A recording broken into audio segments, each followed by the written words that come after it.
ತುಂಬಾ ಜನಗಳಿಗೆ ಒಂದು ತಲೆನಲ್ಲಿ ಏನ್ ಯೋಚನೆ ಓಡ್ತಾ ಇರೋದು ಅಂತ ಹೇಳಿದ್ರೆ, ನಮ್ಮನ್ನ ಬಿಟ್ಟು ದೂರ ಹೋದಂತ ವ್ಯಕ್ತಿಗಳು ಅವ್ರು ಯಾವ ತರ ಯೋಚನೆ ಮಾಡ್ತಾರೆ, ಅವ್ರ ಮುಂದೆ ಯಾವ ತರ ಬದುಕಬೇಕು ಅಂತ ಅನ್ಕೊಳ್ತಿರ್ತಾರೆ. ಈ ತರದೆಲ್ಲ ಕ್ವಶನ್ ಇರುತ್ತೆ ಕೆಲವು ವ್ಯಕ್ತಿಗಳಿಗೆ.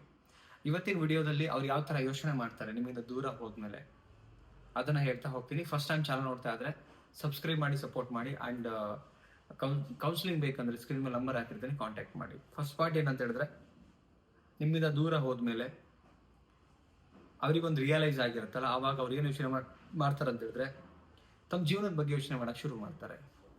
ಏನು ಹಿಂಗಾಗೋಯ್ತಲ್ಲ ಲೈಫು, ನೆಕ್ಸ್ಟ್ ಏನ್ ಮಾಡಬೇಕು, ತಮ್ಮ ಕೆರಿಯರ್, ಗೋಲ್ಸು, ಡ್ರೀಮ್ಸು ಇದ್ರ ಕಡೆ ಯೋಚನೆ ಮಾಡ್ತಾರೆ. ದೂರ ಹೋದ್ಮೇಲೆ ತುಂಬಾ ಒದ್ದಾಡಿರ್ತಾರೆ ಆ ಗ್ಯಾಪಲ್ಲಿ. ಏನೋ ಸಿಚುವೇಶನ್ಗೆ ಏನೋ ಆಗಿರುತ್ತೆ, ಬ್ರೇಕಪ್ಸ್ ಆಗಿರುತ್ತೆ. ಬಟ್ ತುಂಬಾ ಒದ್ದಾಡಿ ಆಗಿ ಹೋದ್ಮೇಲೆ ಫೈನಲಿ ಅವ್ರು ಎಲ್ಲ ರೀತಿ ಯೋಚನೆ ಮಾಡಿ ಆದ್ಮೇಲೆ ಗೋಲ್ಸ್ ಬಗ್ಗೆ, ಡ್ರೀಮ್ಸ್ ಬಗ್ಗೆ, ಲೈಫ್ ಬಗ್ಗೆ ಯೋಚನೆ ಮಾಡ್ತಾರೆ. ಓಕೆ, ಇದು ಫಸ್ಟ್ ಪಾಯಿಂಟ್.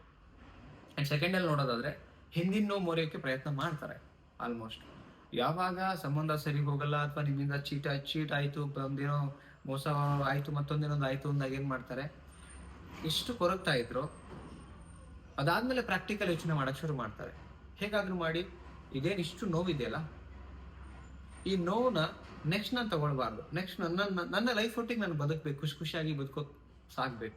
ಯಾಕಂದ್ರೆ ನೀವಿಲ್ಲಿ ಚೆನ್ನಾಗಿರ್ತೀರಿ, ಕರೆಕ್ಟ್. ನೀವಿಲ್ಲಿ ಚೆನ್ನಾಗಿರ್ಬೇಕಾದ್ರೆ ಅವ್ರ ಮೈಂಡಲ್ಲಿ ಅದೇ ಬರ್ತಾ ಇರುತ್ತೆ, ನಾನ್ ಚೆನ್ನಾಗಿರ್ಬೇಕು, ಅದು ಮರ್ತ್ಬಿಟ್ಟು ಬದುಕಬೇಕು, ಹೊಸ ಲೈಫ್ಗಳನ್ನು ಕಟ್ಕೋಬೇಕು, ನಾನು ಹಿಂಗಿರ್ಬೇಕು. ಈ ತರದೆಲ್ಲ ಒಂದು ಮೈಂಡಲ್ಲಿ ಬರ್ಲಿಕ್ಕೆ ಶುರು ಆಗುತ್ತೆ. ಅವ್ರ ಮೈಂಡಲ್ಲಿ ಇದೇ ಓಡ್ತಾ ಇರುತ್ತೆ, ಅವ್ರ ಮೈಂಡಲ್ಲಿ 100%. ಸೊ ನೆಕ್ಸ್ಟ್ ಏನು ಅಂತ ಹೇಳಿದ್ರೆ, ನೀವು ಹೇಗಿರ್ತೀರ ಅನ್ನೋದನ್ನ ತಿಳ್ಕೊಳ್ಳೋಕ್ಕೂ ಟ್ರೈ ಮಾಡ್ತಾರೆ. ಈಗ ಅವರು ಮರ್ತ್ಬಿಟ್ಟು ಬದುಕ್ತಾರೆ ಏನ್ ಕಾರಣ, ಮರ್ತ್ಬಿಟ್ಟು ಅವ್ರ ಲೈಫಲ್ಲಿ ಅವ್ರು ಚೆನ್ನಾಗಿದ್ರು ಕೂಡ ಒಂದೆಲ್ಲೋ ಮನ್ಸಲ್ಲಿ ಇವ್ರು ಹೆಂಗ್ ಬದುಕ್ತಾರೆ, ನಾನು ಬದುಕ್ತೀನಿ ಚೆನ್ನಾಗಿ. ನಿಮ್ ಬಗ್ಗೆನೂ ತಿಳ್ಕೊಳ್ಳೋಕೆ ಕ್ಯೂರಿಯಾಸಿಟಿ ಇರುತ್ತೆ. ಇವ್ರು ಹೆಂಗಿರ್ತಾರೆ, ಹೆಂಗ್ ಮಾಡ್ತಾರೆ, ಹೆಂಗ್ ಲೈಫ್. ಎಲ್ಲೋ ಒಂದ್ ಕಡೆ ಥರ್ಡ್ ಆಪ್ ಇಂದ ಒಂದು ಯಾವ್ದೋ ಸೋಷಿಯಲ್ ಮೀಡಿಯಾ ಆಫ್ನಲ್ಲಿ ನಿಮ್ಮನ್ನ ನೋಡಕ್ ಟ್ರೈ ಮಾಡ್ತಾರೆ, ನಿಮ್ಮ ಮಾಡಕ್ ಟ್ರೈ ಮಾಡ್ತಾರೆ, ನಿಮ್ ಬಗ್ಗೆ ಆಸಕ್ತಿನೂ ವಹಿಸ್ತಾರೆ, ಇಲ್ಲ ಅಂತ ಹೇಳ್ತಿಲ್ಲ. ಆದ್ರೆ ಮತ್ತೆ ಬರೋದ್ ಬಹಳ ಕಷ್ಟ ಇದೆ. ಎಲ್ಲ ನಂಬಿಕೆಗಳು ಮುಗಿದು ಸತ್ತು ಹೋಗಿರ್ತವೆ. ಸೊ ನೆಕ್ಸ್ಟ್ ಅಲ್ಲಿ ರೀಚ್ ಆಗಿರ್ತಾರೆ ಅವ್ರ ಡೆಸ್ಟಿನಿಗೆ ರೀಚ್ ಆಗಿರ್ತಾರೆ ಅವರು. ಅಲ್ಲಿ ಜಸ್ಟ್ ಏನಂದ್ರೆ ವೀಕ್ಷಕರಾಗಿ ಕೂತು ನಿಮ್ಮನ್ನ ನೋಡಕ್ ಎಷ್ಟೇ ಇಷ್ಟಪಡ್ತಾರೆ ಬಿಟ್ರೆ ಯಾವುದೇ ಕಾರಣಕ್ಕೆ ಮತ್ತೆ ಬರಲ್ಲ. ಬಟ್ ಒಂದು ಕ್ಯೂರಿಯಸ್ ಇರುತ್ತೆ, ಪ್ರೀತಿ ಮಾಡಿದ ವ್ಯಕ್ತಿ ಅಲ್ಲ, ಸೊ ಹೇಗಿರ್ತಾರೆ, ಏನು ಇರ್ತಾ ಅಂತ ಹೇಳಿ. ಸೊ ಇದು ಒಂದು. ನೆಕ್ಸ್ಟ್ ಅದಾದ್ಮೇಲೆ ಏನಂತ ಹೇಳಿದ್ರೆ, ಅವರಲ್ಲಿ ಒಂದು ರಿವೆಂಜ್ ಅಂತ ಬರುತ್ತೆ ಮೈಂಡಲ್ಲಿ. ರಿವೆಂಜ್ ಅಂತ ಹೇಳಿದ್ರೆ ನಿಮ್ಮನ್ನ ಹಾಳು ಮಾಡಬೇಕು ಅಂತ ಅಲ್ಲ, ಇವ್ರ ಮುಂದೆ ನಮ್ಮನ್ನ ನಾವಿಷ್ಟು ಕೇರ್ ಮಾಡಿ ಇವರೊಟ್ಟಿಗೆ ಇಷ್ಟು ಪ್ರೀತಿಯಿಂದ ನಡ್ಕೊಂಡ್ವಲ್ಲ, ಲೈಕ್ ಇವ್ರ ಮುಂದೆ ನಾನು ಖುಷಿಯಾಗಿ ನನ್ನ ಲೈಫ್ ಲೀಡ್ ಮಾಡಿ ತೋರಿಸ್ಬೇಕು. ಇದೊಂದು ರಿವೆಂಜ್ ಬರುತ್ತೆ ಮೈಂಡ್ ಒಳಗಡೆ. ಯಾವಾಗಿದು ಟ್ರೂ ಲವ್ ಇದ್ದಾಗ, ಆ ಲವ್ಗೆ ಒಂದು ಬ್ರೇಕಪ್ ಆದಾಗ, ಒಂದು ಮೋಸ ನಡೆದಾಗ ಅವ್ರ ಮೈಂಡಲ್ಲಿ ರಿವೆಂಜ್ ಅನ್ನೋದು ಬರುತ್ತೆ. ರಿವೆಂಜ್ ಅಂದ್ರೆ ನಿಮ್ಮನ್ನ ಮುಂದೆ ಹಾಳು ಮಾಡಬೇಕು, ಹೊಡೆದ್ಬಿಡ್ಬೇಕು, ಮರ್ಯಾದೆ ತೆಗಿಬೇಕಂತ. ಟ್ರೂ ರಿವೆಂಜ್ ಏನಂದ್ರೆ ನಿಮ್ ಮುಂದೆ ಚೆನ್ನಾಗಿ ಬಾಳಿ ಬದುಕೋದು.